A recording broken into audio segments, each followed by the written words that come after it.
السلام علیکم دوستوں، میں امید کرتا ہوں سب دوست خیریت سے ہوں گے۔ ویلکم کرتا ہوں اپنے چینل پر لے کر بیان حاضر ہوں مولانا قاری حنیف ملتانی صاحب کا۔ دوستو ہماری ویڈیو کو لائک شیئر اور چینل کو سبسکرائب کریں۔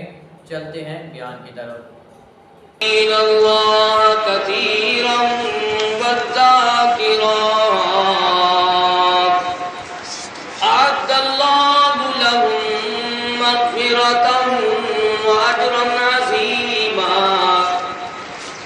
صدق الله مولانا العلي العظيم وصدق رسوله النبي الكريم ونحن على ذلك لمن الشاهدين والشاكرين والحمد لله رب العالمين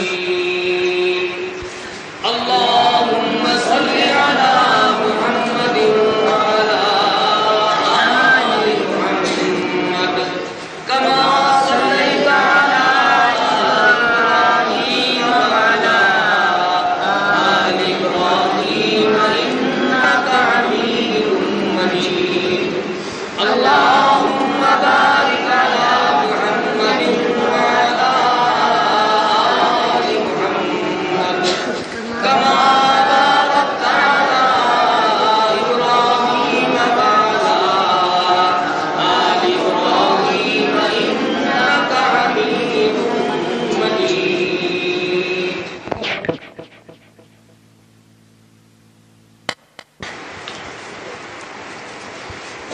گزشتہ کئی جمعوں میں حق سبحانہ و تعالی و تقدس کی توحید، اس کی الوہیت اور برتری، بزرگی و اعلیٰ مرتبی اور تمام وہ چیزیں جو اللہ تبارک و تعالی جل شانہ نے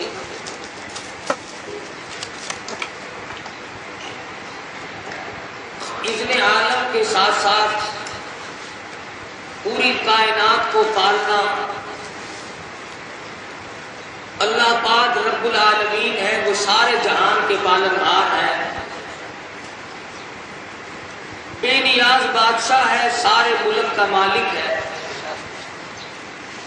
جسے چاہے زندہ کر دے، جسے چاہے مردہ بنا دے، جسے چاہے عزت عطا فرما دے اور جس کو چاہے ذلت کے گڑھے میں دھکیل دے۔ نہ وہ کسی سے مشورہ مانگتا ہے، نہ اس کا کوئی ساتھی اور ہمسر ہے، نہ اس کا کوئی ثانی، نہ اس کا کوئی شریک، تمام تر معاملات میں وہ خود کلی مختار ہے۔ حضور اکرم صلی اللہ علیہ وسلم نے اور صحابہ کرام نے اسی اعتقاد اور عقیدے پر ساری زندگی گزاری اور اسی پر دنیا سے رخصت ہو گئے۔ کسی مشکل میں، کسی بھی پریشانی میں کبھی بھی صحابہ کرام نے اللہ کے سوا کبھی غیر کو نہ پکارا، نہ بلایا اور نہ کسی تکلیف کو دور کرنے کے قابل صحابہ خدا کے سوا کسی کو سمجھتے ہیں۔ آج جو قرآن کریم کی آیات تلاوت کی گئی، ان میں اللہ پاک نے مسلمان کی علامات، اس کی نشانیاں بیان فرمائی کہ اگر کسی کا یہ جی چاہے کہ میں اپنے بارے میں یہ جانچوں اور پتہ کروں کہ میں مسلمان ہوں یا نہیں، تو یہ 10 نشانیاں اپنے اندر خود بخود غور کر کے دیکھو کہ آیا یہ ہم میں پائی جاتی ہیں کہ نہیں۔ اگر پائی جائیں تو الحمدللہ، اور اگر ہم میں وہ نہیں پائی جاتی تو ہمیں اپنے اندر پیدا کرنی پڑے گی، بغیر ان کے چارہ نہیں۔ اللہ سبحانہ و تعالی اس بات پر راضی ہے کہ ہر دنیا سے اٹھنے والا جس کا جنازہ اٹھے اس کے پاس یہ 10 نشانیاں موجود ہیں۔ سب سے پہلی نشانی اللہ تبارک و تعالی جل شانہ نے فرمائی ان المسلمین والمسلمات، پہلی نشانی یہ ہے کہ آدمی مسلمان ہو۔ اب سوال یہ کہ مسلمان تو ہم ہیں، مسلمان کے گھر میں پیدا ہوئے، مسلمان کہلاتے ہیں، کے نکاح ہوئے، ہمارے ماں باپ کے جنازے ہوئے، تو ہم مسلمان تو ہیں، تو خدا ہم سے مسلمان ہونے کا مطالبہ پھر کیوں کرتا ہے؟ جبکہ ہم پہلے سے مسلمان ہیں، اور اللہ کہتا ہے مسلمان بن کے آؤ۔ معلوم یہ ہوا کہ اللہ پاک کا جس مسلمانی کا مطالبہ ہے وہ کوئی اور طریقہ کار ہے۔ اللہ پاک فرماتے ہیں یا ایھا الذین آمنوا اتقوا اللہ، او لوگو ڈرو پروردگار عالم سے، حق تقاتہ، جیسا کہ اس سے ڈرنے کا حق ہے، ولا تموتن الا وانتم مسلمون، جب تمہاری موت آئے تو مسلمان بن کے مرو، مسلمان بن کے زندگی گزارو۔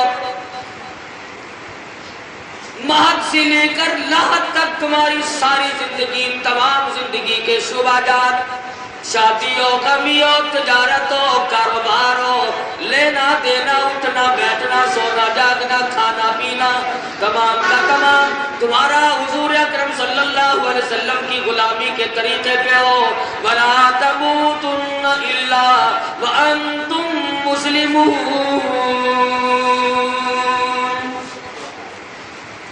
یہاں تک کہ جب تمہاری موت آئے تو جنازہ مسلمان کا اٹھے۔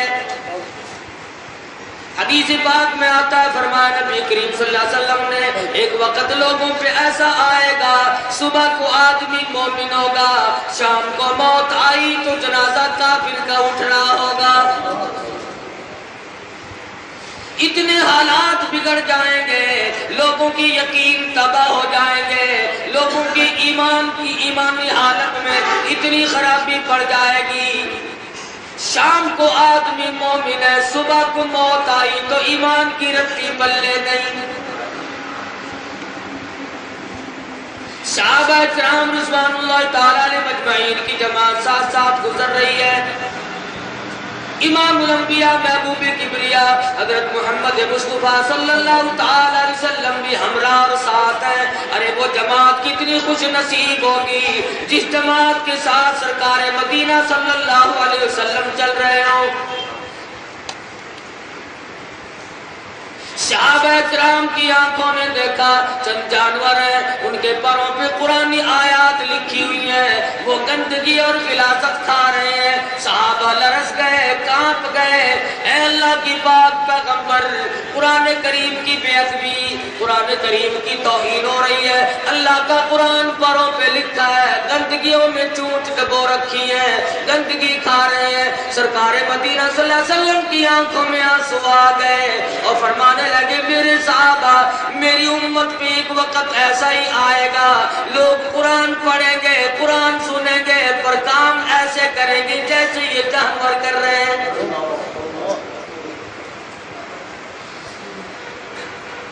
ایک اور حدیث میں فرمایا نبی کریم صلی اللہ علیہ وسلم نے کہ لوگ بڑے خوشگلو ہوں گے، خوشی لان ہوں گے، پڑھتے ہوئے تمہیں بڑے اچھے لگیں گے۔ سرکار مدینہ صلی اللہ علیہ وسلم نے اپنی پیاری پیاری انگلی اپنے حلق مبارک پہ رکھی اور فرمایا لوگ قرآن پڑھا کریں گے پر قرآن یہاں سے نیچے نہیں اترے گا۔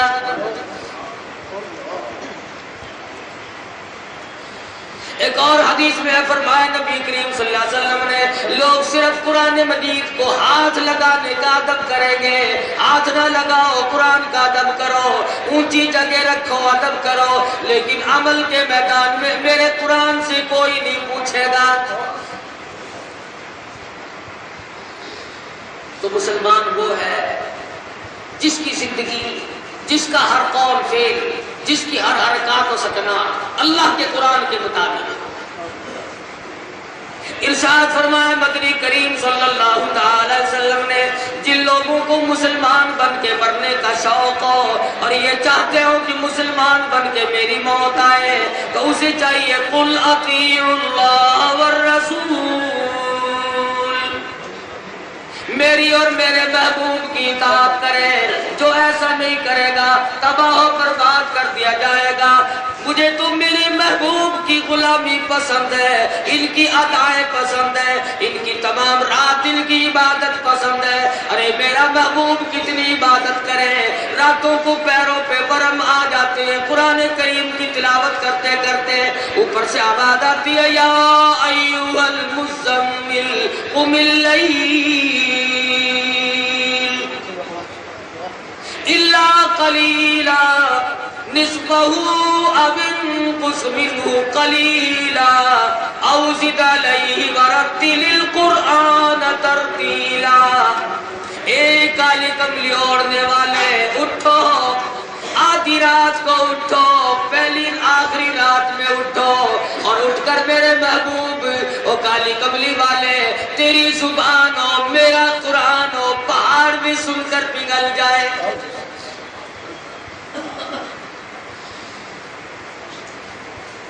آج ہمیں فرض نماز کی بھی توفیق نہیں، پچھلی رات کو کون اٹھے گا، کون ان باتوں کو سمجھے کہ پچھلی رات کو اٹھنے میں کتنا مزہ ہے۔ جن لوگوں کو یہ چکی پڑ جائے، پچھلی رات کی عادت پڑ جائے، نفلوں کی یہ چسکا پڑ جائے، خدا کی قسم دنیا کی کسی شے میں اتنی لذت نہیں جتنی کہ پچھلی رات کو اللہ اللہ کرنے میں مزہ آتا ہے۔ واقعات ہیں بزرگان دین کی، کئی بزرگوں نے بادشاہ چھوڑی اور فقیری اور درویشی اختیار کی، اس میں بڑا لطف ہے۔ وہ ایک جوہری کی دکان تھی، موتیوں کا کاروبار ہو رہا ہے، نوکر بے شمار ہے، کاروبار بہت بڑا ہے۔ ایک فقیر کھڑا ہوا دیکھ رہا تھا، سارا دن دکان کے سامنے بیٹھا۔ دکاندار نے کئی مرتبہ خیرات بھیجی، فقیر نے واپس کر دی۔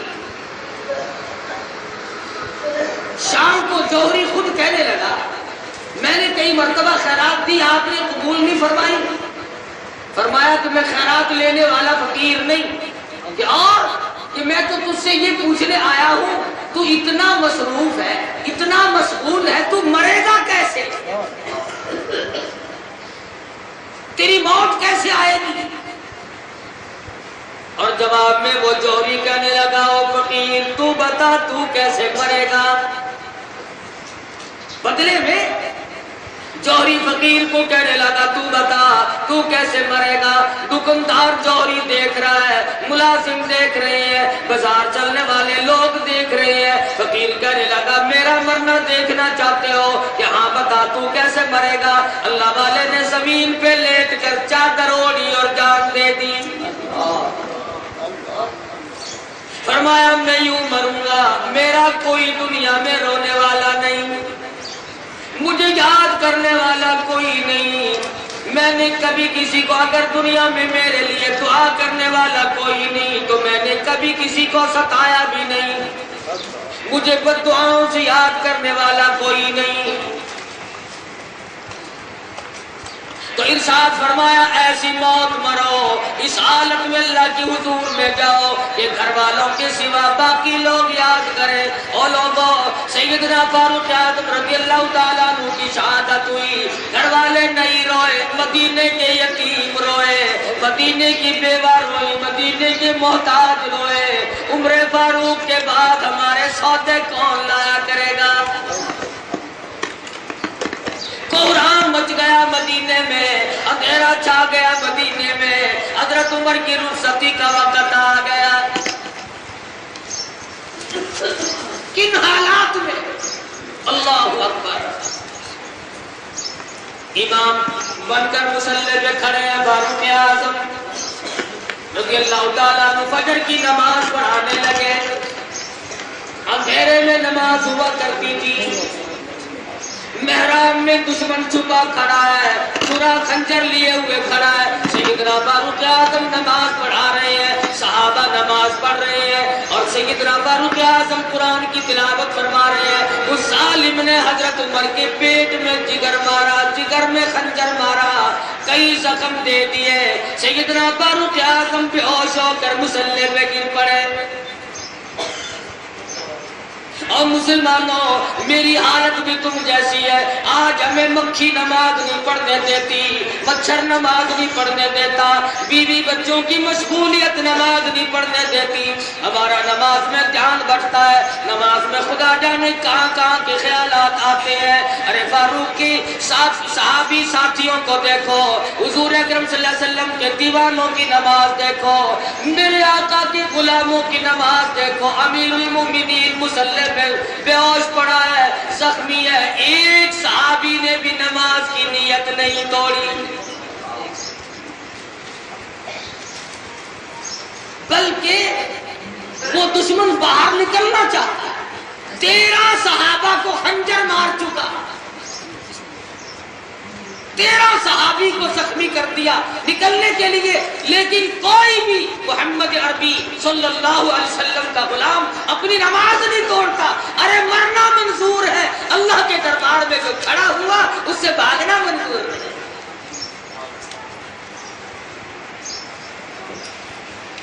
عجب نماز تھی صحابہ کی, اسی لیے کہ وہ مسلمان تھے. ایک دن جنگل میں صحابہ کرام حضور اکرم صلی اللہ علیہ وسلم ساتھ ساتھ تشریف لے جا رہے ہیں, محمد کی فوج چل رہی ہے. اندازہ لگاؤ اس فوج کا کیا کہنا جن کے کمانڈر ان چیف سرکار مدینہ صلی اللہ علیہ وسلم شام کے وقت فرمایا, کون ہے جو آج ہماری پہرے داری کرے گا, کون ہے جو آج میں محمد رسول اللہ صلی اللہ علیہ وسلم کی لشکر کی پہرے داری کرے. 2 انصاری نوجوان کھڑے ہیں, انہوں نے کہا یا رسول اللہ ہم پہرا دیں. دونوں کی ڈیوٹی لگ گئی. آپ اس میں کہنے لگے بھی آدھی رات تو جاگی ہو, آدھی رات میں جاگوں گا. ایک سو گیا, جس کے جاگنے کا نمبر آیا اس نے کہا خامخواہ جاگنے سے کیا فائدہ, میں اللہ پاک کی حضور میں نماز کی نیت باندھ لوں, قرآن پاک کی تلاوت کروں, مجھے کچھ ملے گا, یوں ہی بیٹھنے سے کیا فائدہ. قد افلح المؤمنون الذین هم فی صلاتهم خاشعون. کیسی نماز پڑھتے تھے صحابہ. صحابی نے نیت باندھی ہے, قرآن کی تلاوت ہو رہی ہے, اتنا اللہ میاں سے ملا ہوا ہے, اللہ میاں سے معراج ہو رہا ہے, اللہ کی حضور میں اتنی بڑی حاضری ہے. دشمن کی طرف سے تیر آیا, نماز کی نیت باندھے باندھے کمر میں لگا, پیٹھ میں پیوست ہو گیا. دوسرا تیر آیا, پشت میں پیوست ہو گیا. تیسرا تیر آیا, کمر میں لگا. اسے کوئی پتہ نہیں, کھڑا ہوا قرآن کی تلاوت کر رہا ہے, سورہ کہف پڑھی جا رہی ہے. خون نکلا, خون بہ کر سوئے ہوئے ساتھی کے نیچے پہنچا. وہ جو ایک ساتھی سو رہا تھا اس کی آنکھ کھلی, شور میں جایا, رے نماز ختم کر دے, پہرے داری میں خلل واقع ہے, دشمن حملہ نہ کر دے, حضور ناراض ہو جائے. اے ان کو کتنا خیال تھا کہ اگر حضور ناراض ہو گئے تو بیڑا غرق ہو جائے. یہ لوگ تو حضور کی ناراضگی اور راضی کی اتنی پرواہ کرتے تھے. سرخ رنگ کے کپڑے پہن کر ایک صحابی حضور کے سامنے آیا اور اس نے آ کر کے حضور کو سلام کیا صلی اللہ علیہ وسلم. حضور نے اس کے سلام کا جواب نہ دیا. اس کے سلام کا جواب نہ دینے پر صحابی کا دم نکل گیا, رویا. ساتھیوں سے کہنے لگا, او لوگوں مجھے بتاؤ میرے آقا مجھ سے ناراض کیوں ہو گئے, اور اگر اس حالت میں میری موت آ گئی حضور میرا جنازہ بھی نہیں پڑھائیں گے, لوگوں میرا کہاں ٹھکانہ بنے گا. صحابہ نے بتایا, یہ جو تم نے سرخ رنگ کے کپڑے پہنے ہیں اس وجہ سے حضور ناراض ہوئے اور سلام کا جواب نہیں دیا. لوگ اچھا. گھر گیا, گھر جا کر وہ کپڑے اتارے, چولہے میں آگ جل رہی تھی, آگ میں جھونک دیے وہ کپڑے, جلا دیے. حضور صلی اللہ علیہ وسلم کے سامنے دوسرے کپڑے پہن کر آیا تو سلام کیا تو جواب ملا. نہ حضور نے پوچھا نہ اس نے بتایا ہم جیسا ہوتا اصل تو مقدر کہاں کہ تیری آنکھ ہو اور کالی کملی والے کا دیدار ہو، کہاں تمہارے مقدر؟ ارے آج تمہیں درود پاک پڑھنا نصیب نہیں،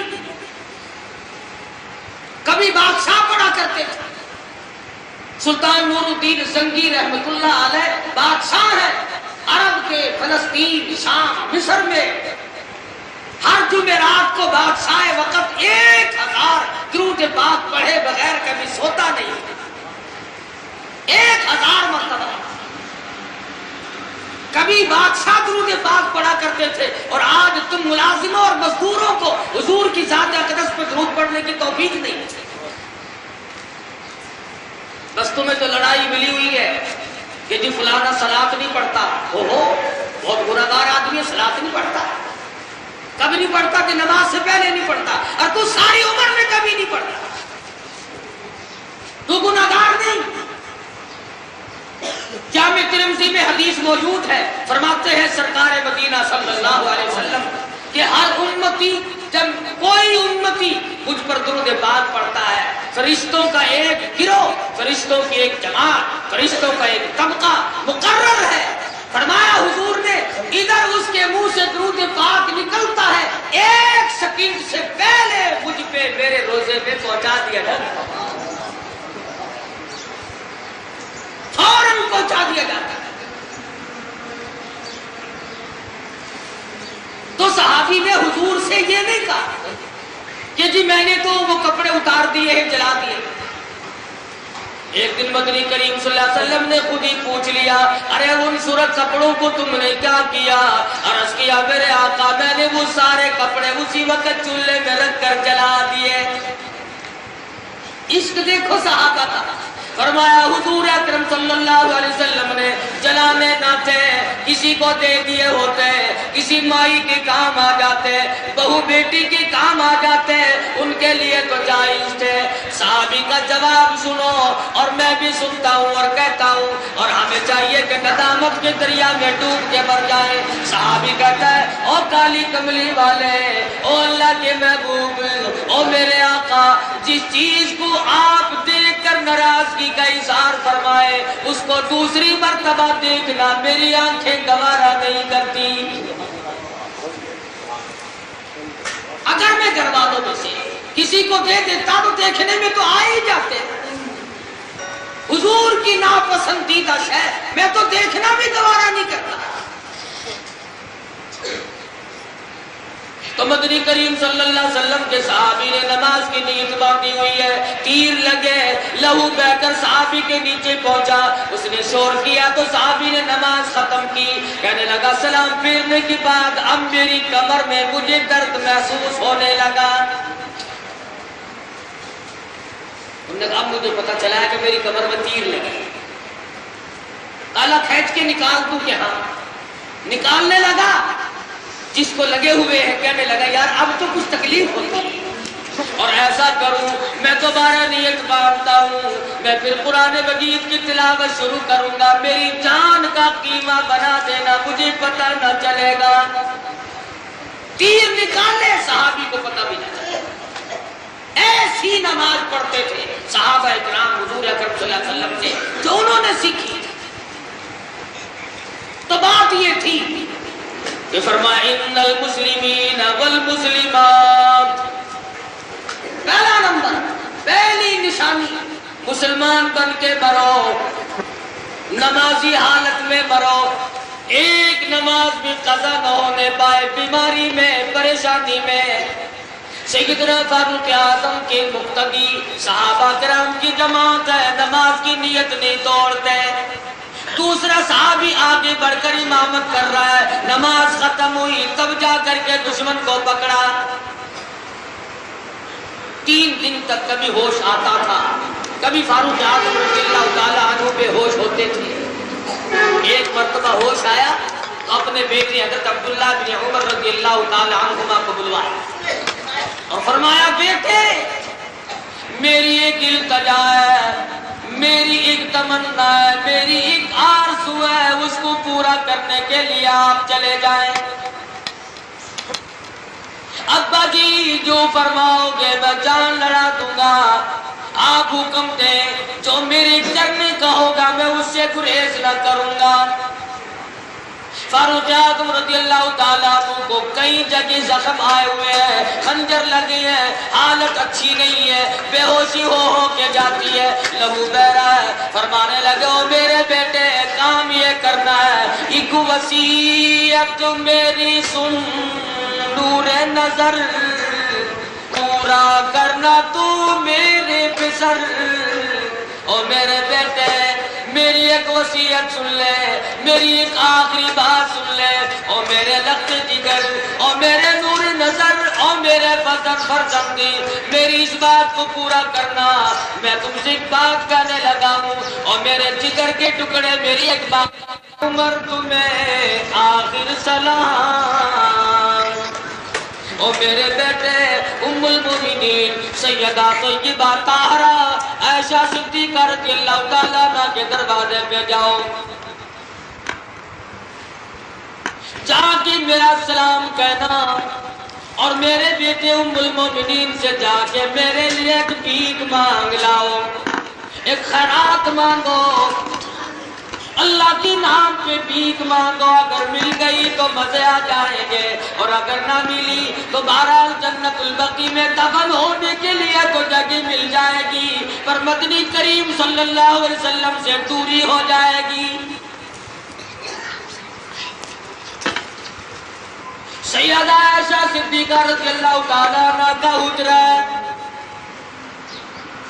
رحمتی تو عالم صلی اللہ علیہ وسلم مرض الموت میں مبتلا ہے، آپ کا آخری مرض ہے، جب وقت بالکل قریب ہے، سرکار مدینہ صلی اللہ علیہ وسلم نے ہماری ماؤں کو، ازواج مطہرات کو جمع کر کے ارشاد فرمایا، او ام سلمہ، اے ام حبیبہ، اے زینب، اے سودا، اے فلانی، تمام کو بلا کے فرمایا تم اگر بخوشی اجازت دو میں اپنی بیماری کے دل عائشہ صدیقہ کے حجرے میں گزار لوں۔ وَمَا يَنْطِقُ عَنِ الْهَوَىٰ إِنْ هُوَ إِلَّا وَحْيٌ يُوحَىٰ۔ اللہ کی پاک پیغمبر کی زبان سے کوئی لفظ نہیں نکلتا جب تک اللہ پاک کا حکم نہ ہو۔ ارے حضور اجازت لے رہے ہیں، اصل میں مطلب یہ ہے حجرہ عائشہ کو گنبد خضرا بنانا مقصود ہے۔ حجرہ عائشہ کی اجازت مل گئی، رحمتی تو عالم صلی اللہ علیہ وسلم حجرہ عائشہ میں قیام پذیر ہے۔ اللہ میاں کو اس حجرے پہ اتنا پیار آیا جہاں پر ہزاروں مرتبہ جبریل امین تشریف لائے، جہاں پہ اللہ کا قرآن نازل ہوتا تھا۔ عائشہ صدیقہ رضی اللہ تعالیٰ عنہ، تجھے کروڑوں مبارک اور تیری کوٹھڑی کا کتنا اونچا مقام ہے۔ حضرت عائشہ صدیقہ رضی اللہ تعالیٰ عنہ کے حجرے میں حضور دفن ہوئے، وہیں قبر مبارک بنی اور گنبد خضرا بن گیا۔ ابو بکر صدیق رضی اللہ تعالیٰ عنہ کا آخری وقت آیا تو وصیت فرمائی، او لوگو میرا جنازہ اٹھا کر مدنی کریم کے دربار میں لے جانا اور بلند آواز سے کہنا، او اللہ کے پاک پیغمبر یہ صدیق ہے، اگر اجازت ہو تو تمہارے قریب دفن کر دے۔ صدیق اکبر رضی اللہ تعالیٰ عنہ کا جنازہ رکھا ہوا ہے، علماء کرام نے لکھا دروازہ خود بخود کھل گیا اور اندر سے آواز آئی، دیر نہ کرو حبیب سے حبیب کو ملا دو۔ ایک تیسری قبر کی جگہ فاروق اعظم رضی اللہ تعالیٰ عنہ جو مانگ رہے ہیں عائشہ صدیقہ نے اپنے لیے رکھی ہے، میرا پیارا شوہر موجود ہے، میرا ابا موجود ہے، میں بھی اس حجرے میں دفن ہو جاؤں گی، نبی کے قدموں میں جگہ مل جائے گی، نبی کے قدم ہوں گے، میرا سر ہوگا، میری سعادت بنے گی، خوشبختی بنے گی۔ تو جہان میں اللہ نے مجھے 4 چاند لگائے، پھر بھی اللہ پاک مجھے ان اکرمہ اپنی عطایات سے نواز دے گا۔ فاروق اعظم وہی مانگ رہے ہیں، میرے بیٹے جاؤ اور جا کے عائشہ صدیقہ سے بھیک مانگ کے آؤ۔